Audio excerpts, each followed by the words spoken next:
When we think about the access that scholars have at some schools compared to others, the funding, the resources, there are many things that have been not equitable.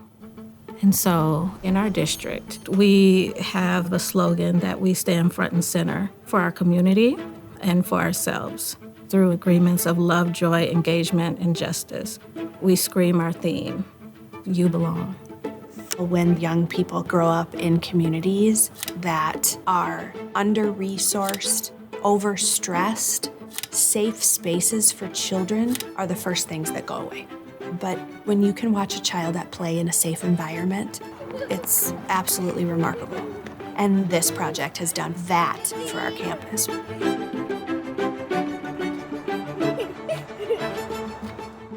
In Minnesota, we're blessed with a lot of incredible outdoor spaces, but we also know that a lot of these outdoor spaces are not accessible for every Minnesotan. Trust for Public Land is a national nonprofit that works to connect everyone to the benefits and joys of the outdoors. Part of how we do that is through our community schoolyards program.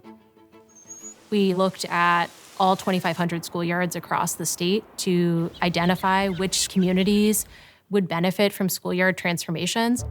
The Environment and Natural Resources Trust Fund has been the cornerstone of the funding that allowed us to start this program in Minnesota with this first cohort of 5 schools. And Brooklyn Center is one of those 5.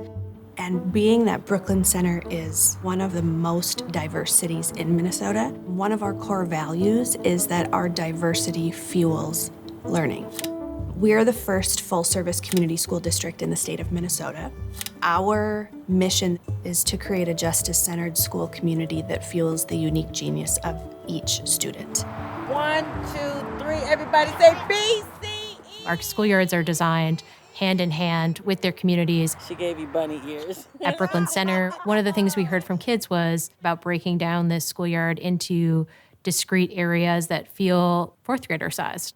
We also work with teachers, parents, community members, because once it's completed, they will help care for it in the years to come. We also worked with a coalition of partners and a variety of private funders to ensure that this work is successful. This past year, we've been restoring a huge turf grass field into prairie.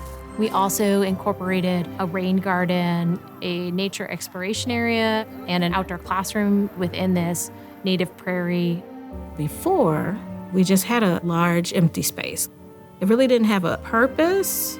Now it's become a space of beauty, a space for calm, another space to learn, a world inside of a world, if you will. We were able to replace and improve the playground.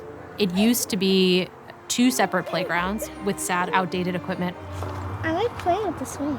Nice. The value that the new playground brings is accessibility. Our scholars who have different needs are able to access the playground so that they belong.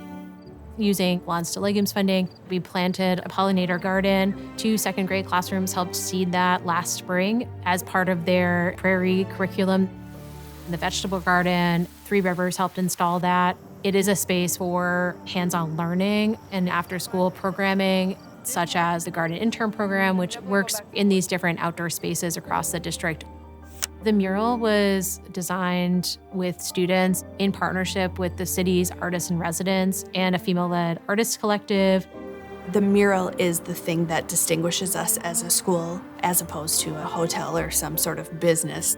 It is reflective of the creativity and joy and culture that exists here. We also planted the first phase of a mini forest that will run the length of the wall and create this buffer with a highway. It's important that our scholars see beauty everywhere. It creates a sense of pride for our community as a whole. Focus on one spot and just see how many different pollinators come to that spot. We see a variety of educational benefits from the work, whether it's student learning, engagement, attendance, decreases in teacher burnout, and turnover, or improvements in mental and physical health by introducing more plants. We're already seeing a lot of environmental benefits unfold. Biodiversity decreasing, the temperature, improved water management, and noise and air pollution. We've seen pollinators come back and killdeer and other birds return to this area. This community schoolyard will serve over 800 students, as well as 3,000 community members within a 10-minute walk. In every community, there's a potential schoolyard to improve. So across Minnesota, there are thousands of opportunities to create a quality outdoor space close to home. The impact of the trust fund feeds directly into our work to make life better for our children, creating safe spaces for them to learn and play. It's important that projects such as this one continue so that our communities can continue to thrive. You can't thrive if you don't feel like you belong. And so if we're not thriving as a community, what are we doing?